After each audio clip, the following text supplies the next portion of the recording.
दर्शक बंधु एबे पाणीपाग विभाग तरफ आसिला लाटेस्ट अपडेट। 8टी जिले में प्रबल वर्षा सहित वज्रपात नहीं 3 घंटिया सतर्कता।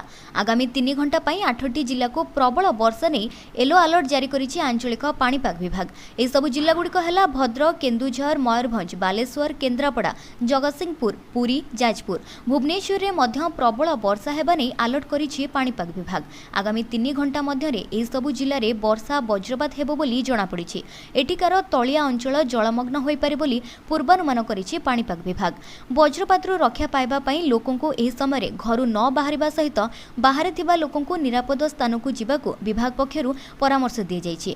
अन्यपटे गांगेय पश्चिम बंग उपरे सृष्टि होइतिबा गभीर अवपात मंगलबार दुर्बल होई अवपात रे परिणत हेबो।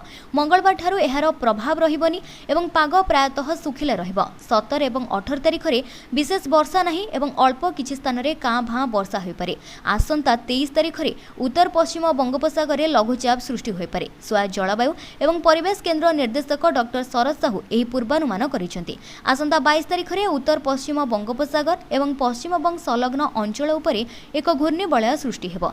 23 तारिख सुधा यह लघुचाप रे परिणत हेबो एवं एहार प्रभाव रे मयूरभंज, बालेश्वर, जाजपुर, सुंदरगढ़ जिलार विभिन्न स्थान रे भारी वर्षा होई पारे। भुवनेश्वर समेत उपकूल ओडिशा रे मध्य वर्षा हेबो बोली पाणीपाग विभाग पूर्वानुमान करिछि।